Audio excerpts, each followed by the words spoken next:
In your 20s and 30s, I guess allowing ego to take over is something that we definitely need to avoid. And when I'm talking about trust, it's like a ripple. You throw a stone in the lake, a ripple starts forming, right? What do you think, which human skills would be irreplaceable by AI? If you actually look at AI, the thing that it cannot do is transform people. It's the ability to trust. Many companies today are struggling with employee engagement. Where do you think they are going wrong? The main thing that the leader should do is listen first. We all like to be listened to. I love this show because I'm being listened to right now. But when things don't go your way, how do you stay resilient? Health is something that is actually enabling you to give even more. I'm sure you'll agree that we are in a world of comparisons, where everybody is looking around their shoulders, trying to see where they stand against the next person. The person that you need to compare yourself to is yourself. People working who are in their 20s, in their 30s. If somebody wants to be a great leader by the time they turn 40, what should they start doing now? Seek first to understand, then be understood.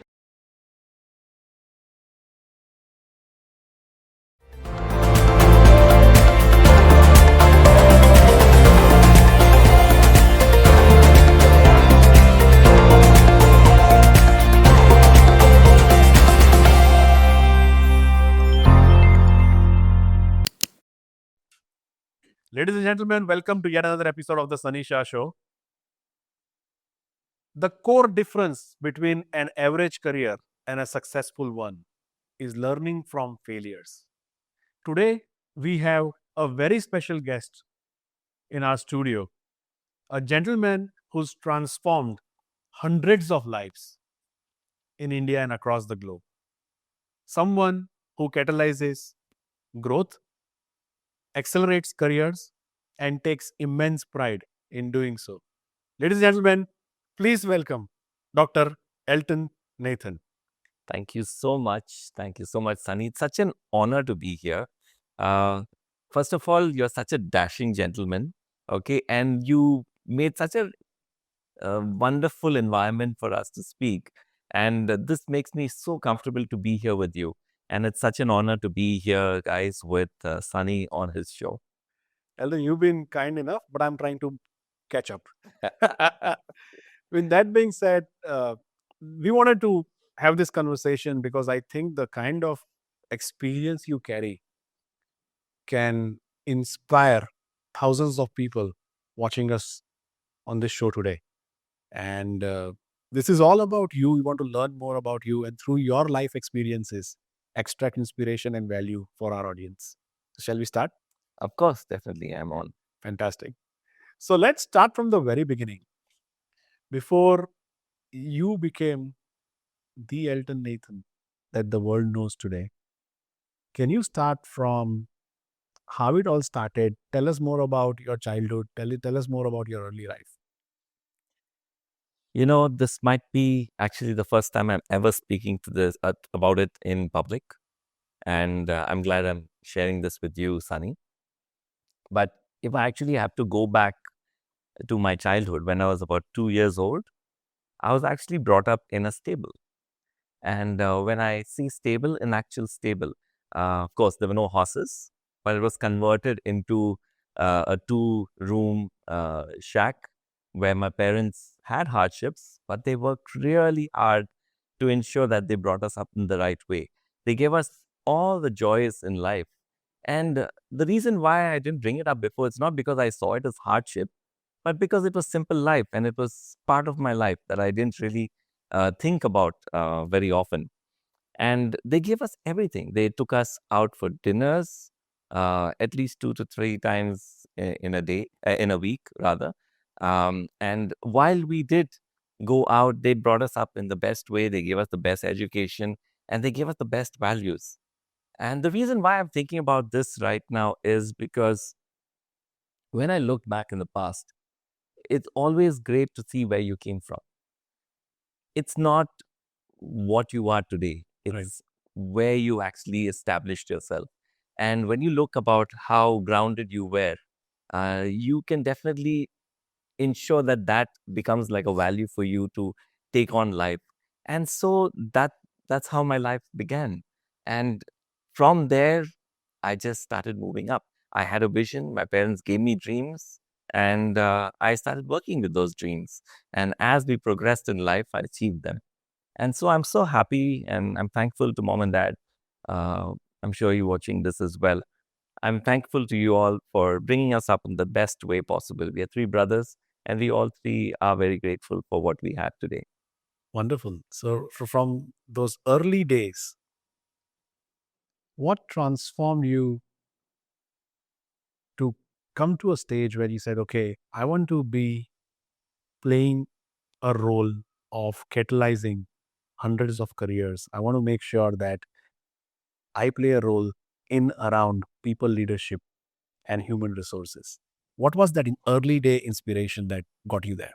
So I think it's it's like a butterfly, right? It evolves into something so beautiful. It transforms. And I would say I was like that. I was someone who transformed as the years passed by. And when you do something personally, you definitely want to ensure that you spread it across to other people as well.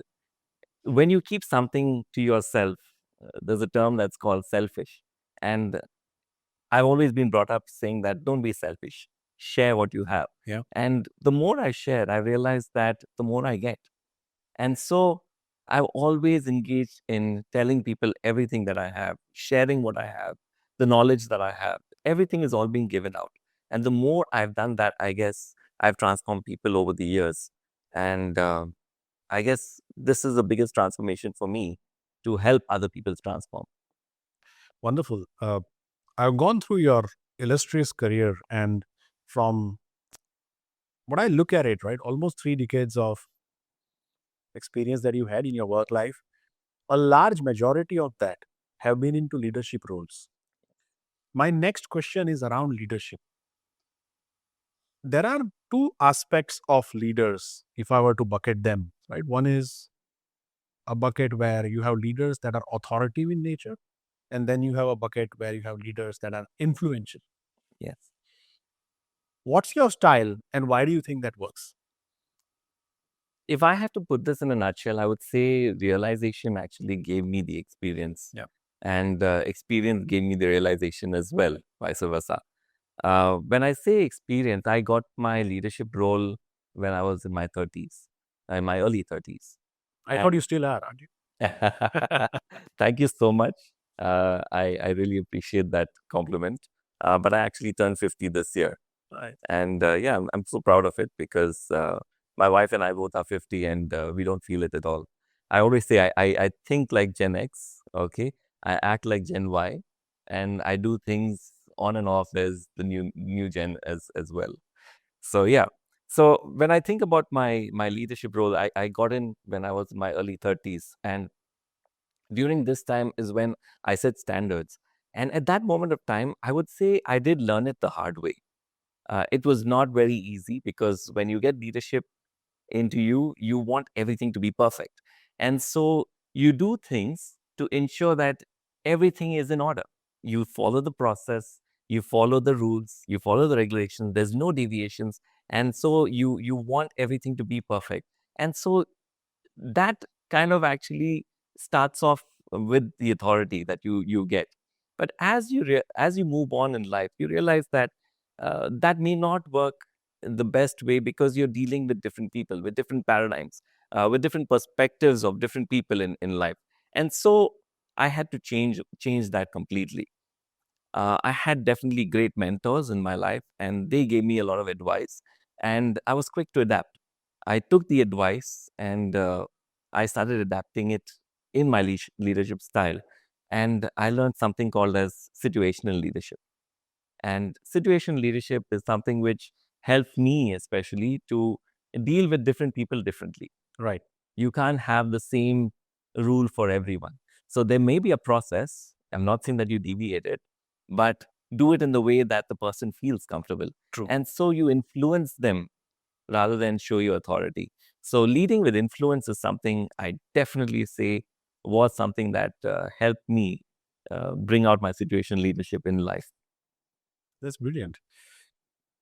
One more aspect of the way I've read your career Most people chase promotions.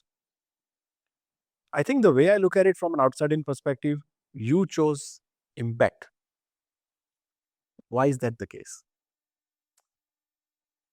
I would say the thinking comes from my belief system and also the people that are close to me. My belief system, I was brought up with faith in God, and that kind of shaped the thinking that I have, the integrity that I have, the character that I try to put across. I'm definitely not perfect, but I ensure that these thoughts that were put into me, the values that were put into me, are in my daily life. And so I think faith actually helped me to frame the person that I was. Sure. So I was never into being a person who's aiming at, stature or someone who wants to be right on top there.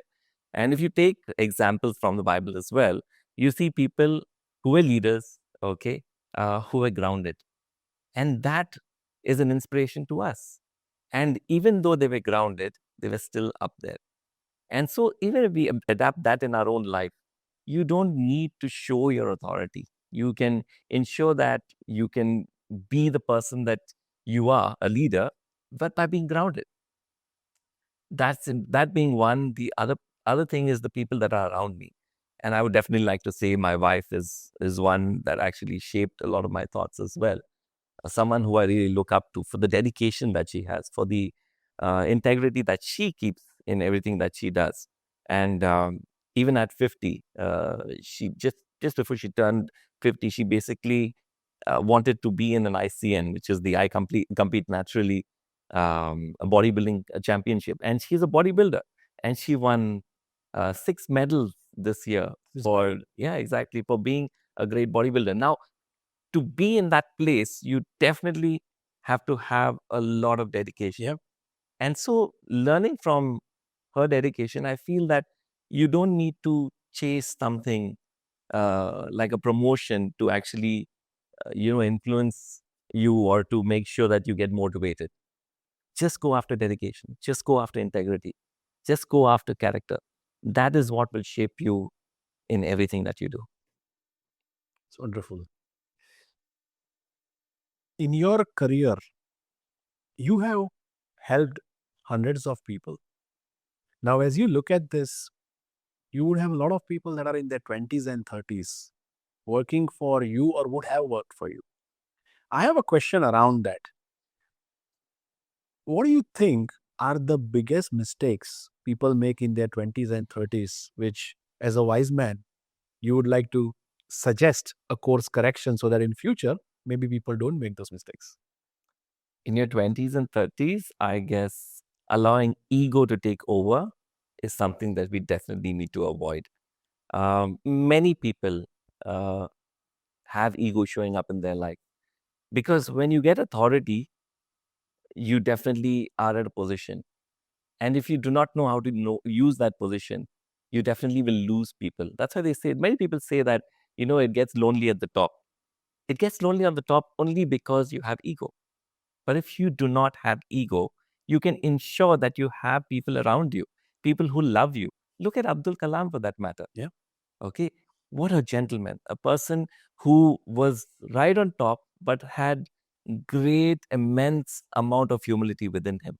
I think people like that should motivate us, should be examples for us, even though they're not here around right now. But I still keep looking at their videos, his videos, and I learn from them as to what enabled him to be a great leader. And so, ego is something we just need to erase from our life. And if we do that, we'll ensure that we have people around us, because humility is something that is wanted by people. And I'm sure that if you have humility, you will definitely have people uh, flocking towards you and looking up to you. Let's say we have a Rahul who's watching us today. Rahul is in his mid-30s and feeling stuck in his career. What should be the first thing Rahul should be doing? Hmm. I would say, first of all, don't panic. Okay. I'd like to use an analogy right now. So imagine, for example, you're driving a car and you have your Google Maps on. And while you're driving, okay, you by mistake take a wrong turn. Even though Google Maps exists, we still take a wrong turn, right? And when we take a wrong turn, what does Google Maps now tell you? What the hell are you doing? Don't take this right. Take it straight. No, it doesn't say that, right?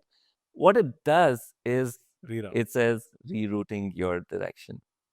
It doesn't panic. And that's what a person is mid 20s and 30s need to actually think about it. Career can be something that can take a halt. Don't panic. Reroute. Ensure that you look at the different opportunities that might come up and work with it.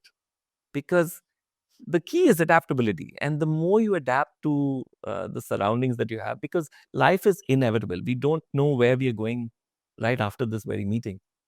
I don't know what is happening right now to my car, which is parked down.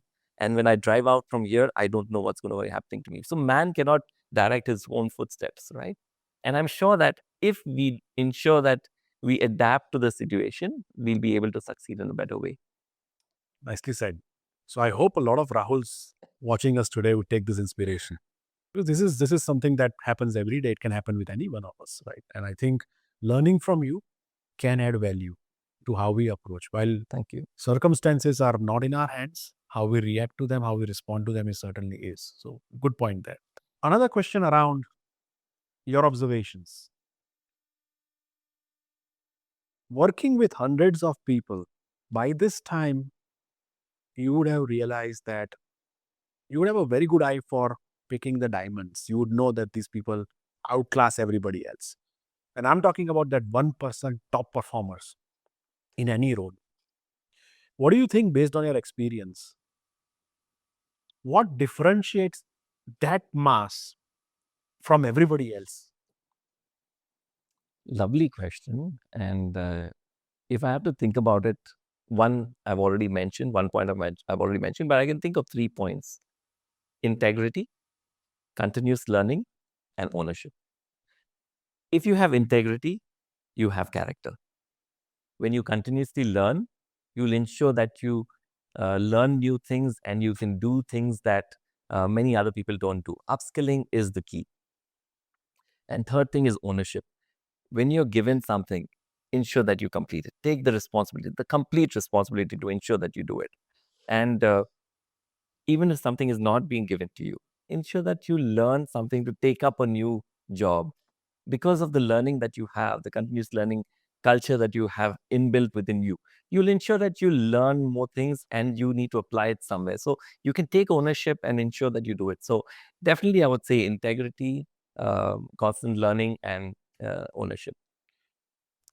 It's a very good point. You brought skills in a way, skills at play, right? Yes. So I have a follow-on question to that. What are the skills that you think are more important than even an MBA in today's times? So I say one skill that is definitely above the mark is the ability to trust. When you trust, and when I'm talking about trust, it's like a ripple. You throw a stone in the lake, a ripple starts forming, right? So it starts off first with your own self-trust, to trust yourself, then to trust your relationships, then to trust the organization that you work for, then to trust the market that you're around, and then finally you trust the complete society. And to build such a trust, you need a lot of effort. You need to collaborate. First of all, you need to know yourself. Yeah. The trust to and the ability to, on the ability to do things by yourself. I think that is one thing that you need to develop. That gives you the confidence. Sure. And when you start trusting your relationship, you start putting efforts into collaboration, right? And then you start ensuring that the person also trusts you. So it's a two-way street. It's not just one. And when you look at the organization that you work for, you ensure that you give your best, because you need to build their trust in you as well. And if they build their trust in you, then automatically you grow the ladder. You start climbing the ladder. And then you take it out forward to the market. People in the market start knowing you. The very fact that you have called me here right now is because maybe I'm hoping that there's a bit of trust that you have in me for allowing me to be here. And I'm so grateful for you for that. And then it moves on to the society. And that's what your show is doing right now. Yeah. And the more we do this, the trust builds. And so it starts from the self and then moves on to the society. I think that is one thing. The ability to trust is something that we all need above any other skill. Wonderful. Elton, in today's world of AI and rapid change, everybody's talking about artificial intelligence. It's going to take away the jobs that we have, and that's creating a notion of panic as well as excitement. But it depends on which side of the table you are. From your perspective, as a human leader, what do you think? Which human skills would be irreplaceable by AI? Great. So this is, I think, the buzz of the town right now. Is AI definitely going to take away our job? And it is taking away quite a number of jobs. But in an AI-driven world, I would say that machines do incredibly well. They're actually enabling a lot of stuff for us. It's supporting us in many ways. And it gives a lot of advice as well. But if you actually look at AI, the thing that it cannot do is transform people, right? I like to refer to the world's best coach, which is Marshall Goldsmith. And he has an AI bot as well that gives advice. But he makes sure to mention saying that this cannot be taken as a coaching session. It is advice. It gives you a framework as to how you can do. And so AI is something that will definitely give you advice, but it cannot change people. When you look at behavioral change, you need coaches in the world. You need people from the L&OD space. And in a way, I do feel a little bit safe for myself as well, because I invest a lot of time in coaching and a lot of time in mentoring, and people want that human touch. And when you want behavioral changes, you definitely need that human touch. And I think that AI will never be able to give that human touch. Elton, I'm getting a little more ambitious. The value that you are bringing to this conversation, it's almost creating a masterclass of an episode now. So with that being said, I'm so glad. I'm going to encapsulate my next few questions and let's call it a leadership masterclass, shall we? Sure, definitely. So this segment of the episode would probably be a standalone content for our viewers as well. Awesome. And then I would want to call it a masterclass of some sort in leadership, because I think that's the value you're bringing on the table right now. Thank you. Fantastic. I hope you enjoy it. So my first question in this leadership masterclass is, what's the difference between a boss and a real leader? इसके लिए एक कहानी याद आती है मुझे, और I want to refer to the wind and the sun.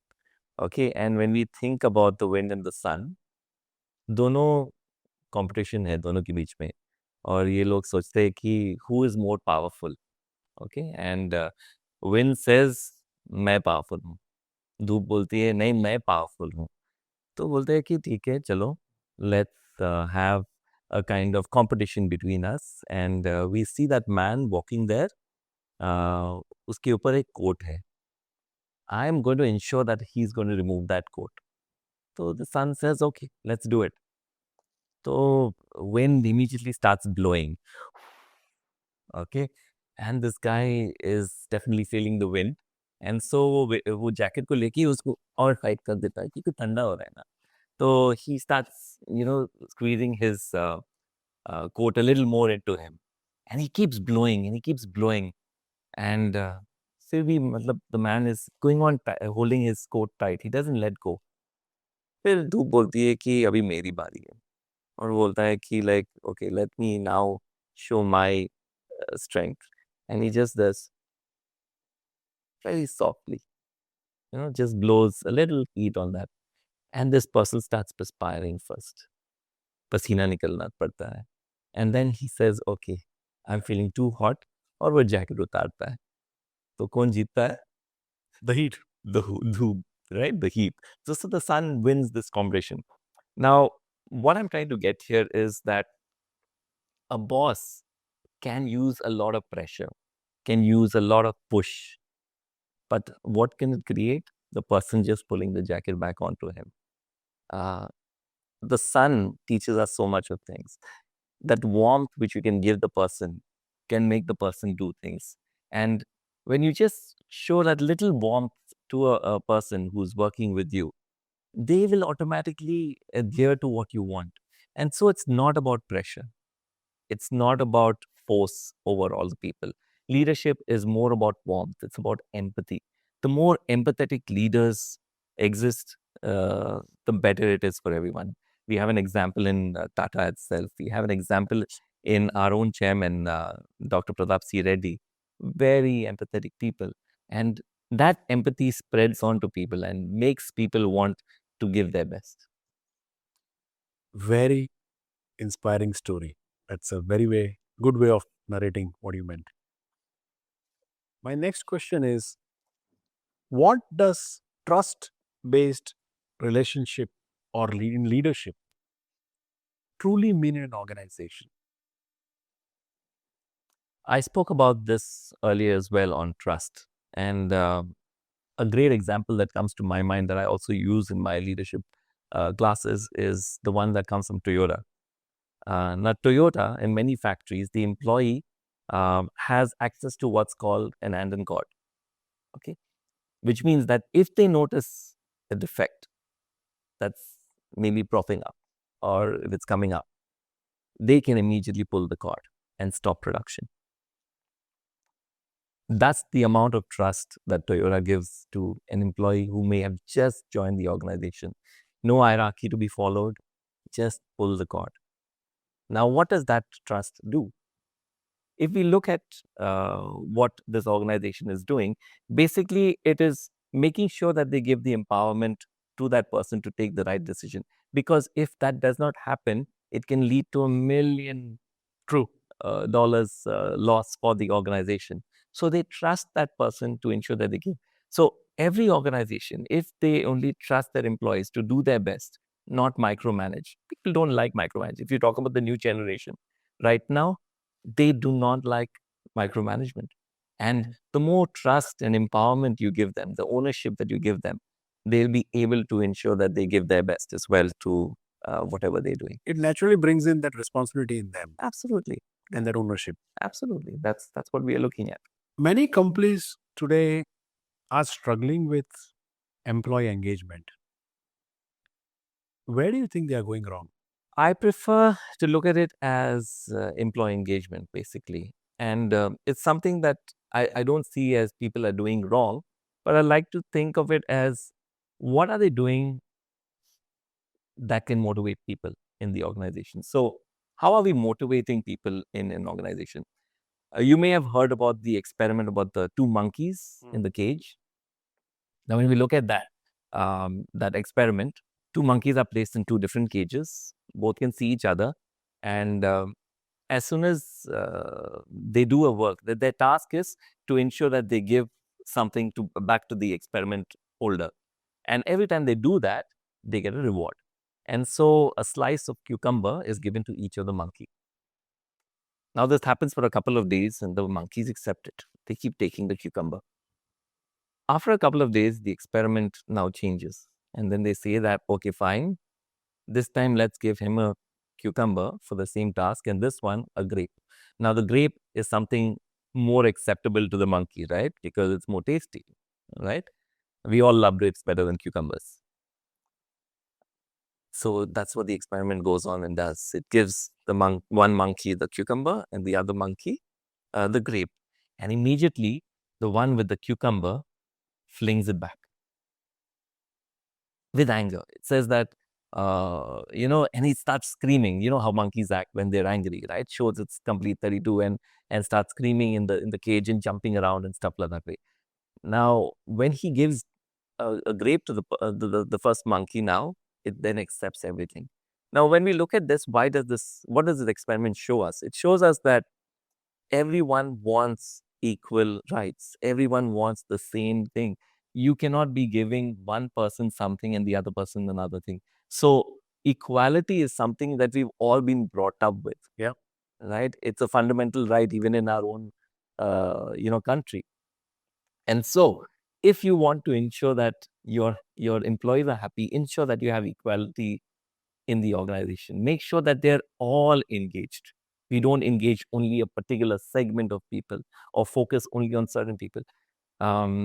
This will help ensure that everyone are engaged. And that is what, that's why people struggle with employee engagement, because maybe they may not be focusing on everybody in total. So focus on everybody and you'll have everyone engaged. Very nicely said. What motivates people more than money? I would say progress and psychological safety. When you know that you have a ladder to climb, when you have a career progression, when you know that you're going to be seeing yourself in a particular place after you do certain things, the monkey story comes again, right? You know, I'm going to get the grade. I'm going to be working towards the grade. And if I know that there's apples as well, if I know that there's kiwis as well in store for me, I'm going to do even better. So that progress needs to be shown to everyone, and they need to feel psychologically safe. That's what employee engagement is all about. It's about making the person feel wanted, making the person feel that he can be engaged in the right way. And once you do that, you definitely have success. One leadership habit that can transform a team instantly. Listening. God has given us one mouth and 2 ears, right? And if we have 2 ears, the main thing that a leader should do is listen first. And if you do that, you'll automatically have people. We all like to be listened to. I love this show because I'm being listened to right now.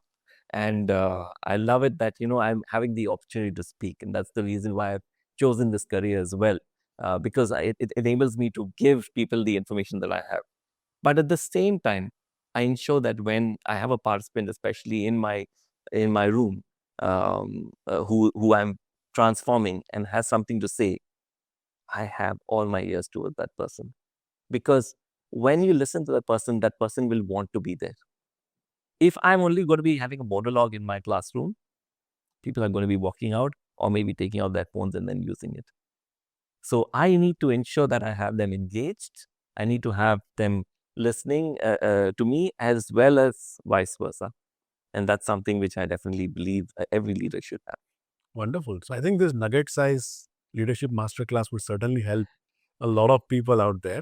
So those were my encapsulated set of questions that I really wanted to pick your brains on from a leadership mindset standpoint. With that being said, we go deeper into the mindset and the ideologies, shall we? In that way, I think it would enable a better value for leaders and aspiring leaders, both put together. And this is going to be something that we will try to extract from your own experiences. Sure.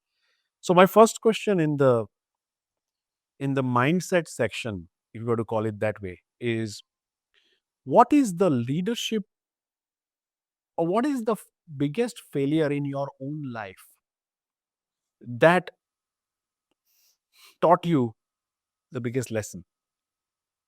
And we can look at it from a leadership lens or we can look at it from a personal lens, up to you. So if I have to look at it, I've had a lot of challenges in life. I've had a lot of setbacks. I've had a lot of moments that didn't go my way. But I've not really looked at it from a failure angle or from a failure lens. To look at it from a leadership angle or from a leadership lens, I would say what you really need to do is look at the experience. Don't ask, why is this happening to me? Ask, what can I learn from this experience? The more you look at failures as failure and go downtrodden, you're going to be ensuring that you pull yourself down even more. So if a failure happens in life, look at it as a setback and see what can you do to make it better in the future. And when you do this, automatically you'll see that challenges will keep coming in life. Everyone has challenges. The more challenges you accept and you embrace, the more you'll succeed in life.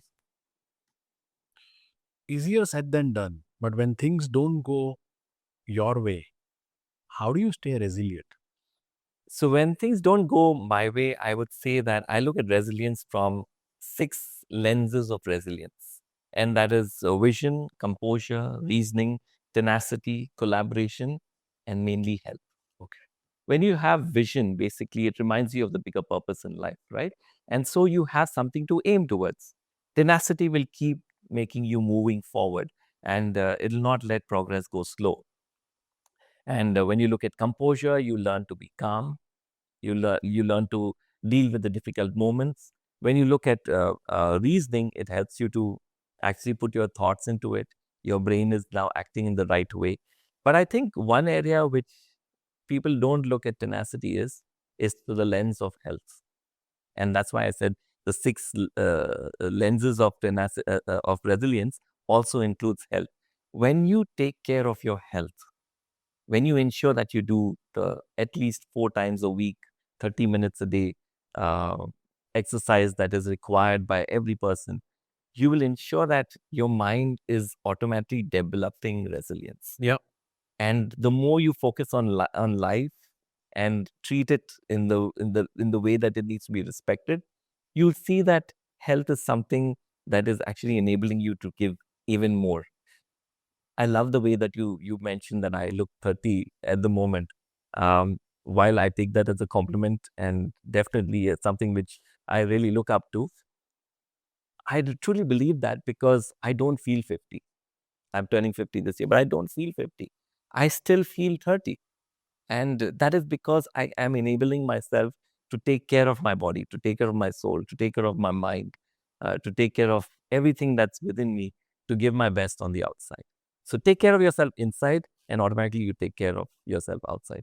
That is what's resilience. That's what resilience is all about. Interesting. I'm sure you'll agree that we are in a world of comparisons where everybody is looking around their shoulders, trying to see where they stand against the next person, creating that unfair pressure on their own shoulders by doing so. So in a scenario like this, in an environment like this, how have you managed to stay so focused on your course and focusing on your journey without comparing it what's happening around you? It is so easy to compare, right? We have social media, we have competition within the organization, we have people looking at you, commenting on you. And so comparison is very, very easy. But the truth is that everyone's journey is different. And when you compare the parts of two people, it's different growths. The plant sitting over there and the plant sitting over there is completely different. That one requires different care. That one requires different care. Some plants need extra water. Some plants need very less water. Yep. And that's what it's all about. Don't compare yourself to others. The person that you need to compare yourself to is yourself. What is the better person that I am today when I compare myself to yesterday? And when you do that, you automatically set your benchmark as yourself. You have your own self as your own benchmark. What's that one mindset shift that has transformed your life the most? So I talk a lot about Stephen Covey and his teachings. And one thing he talks about is the circle of concern and the circle of influence. Many of us dwell on the circle of concern. We start thinking about, oh, this is not going right. Oh, there's a Iran-Israel war that's happening right now. What's the future going to be? The fuel prices are going to go up.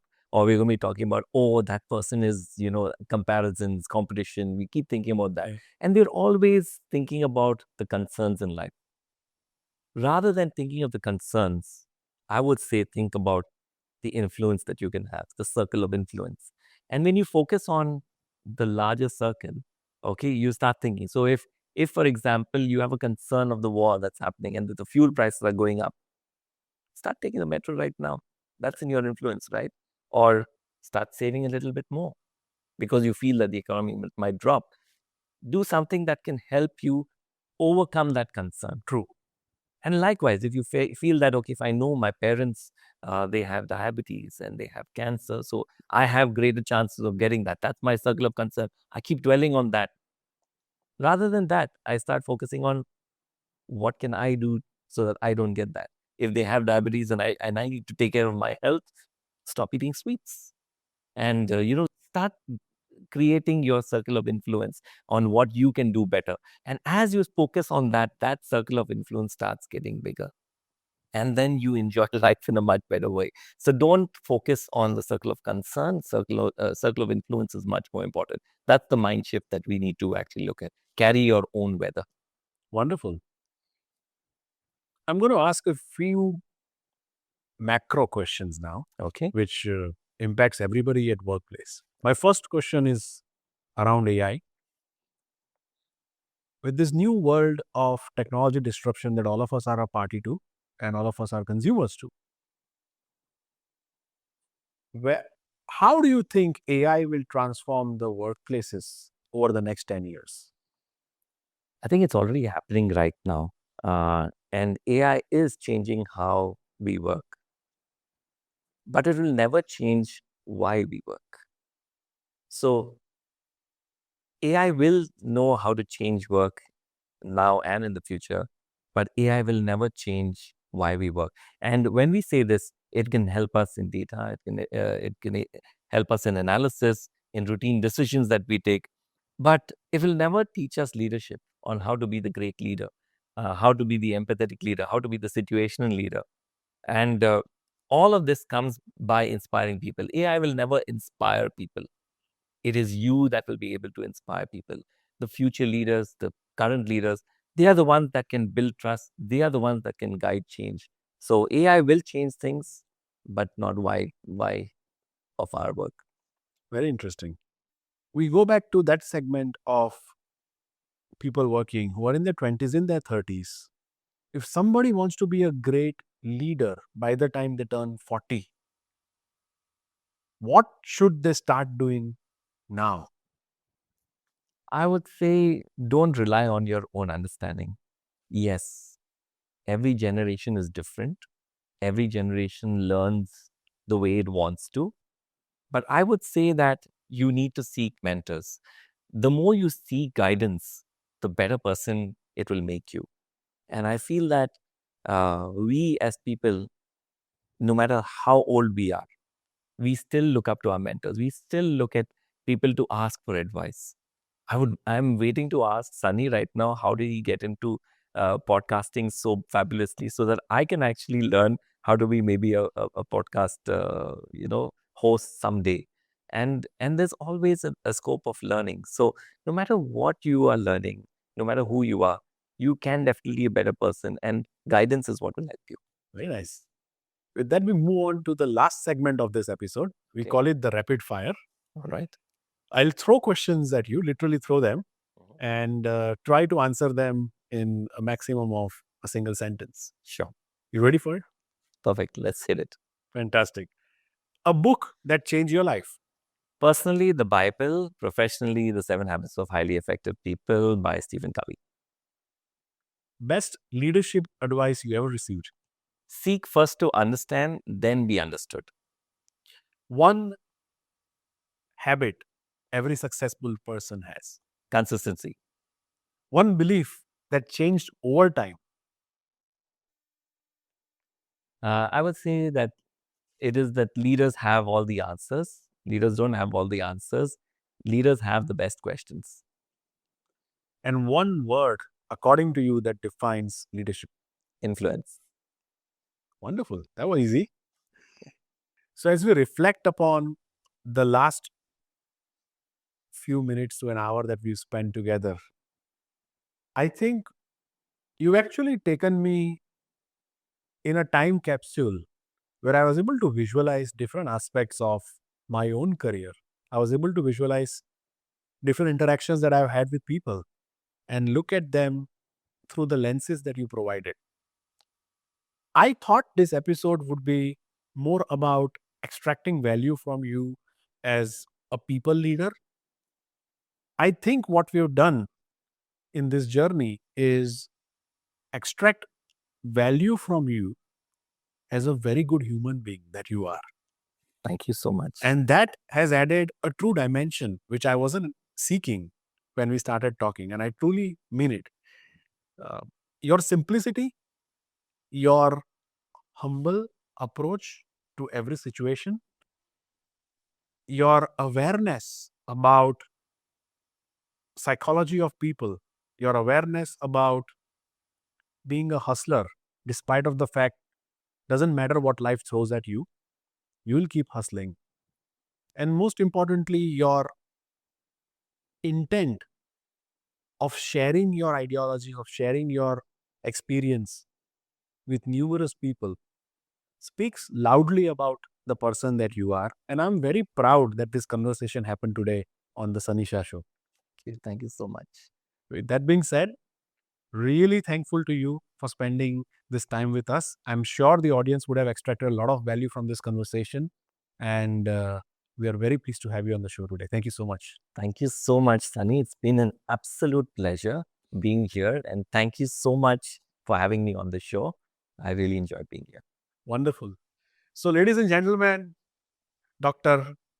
Elton Nathan, what an amazing personality. I'm sure you extracted a lot of value from this conversation. Please make sure that you subscribe to our channel. Close to 30% of people that are watching this show have still not subscribed. So make sure you're not one of them.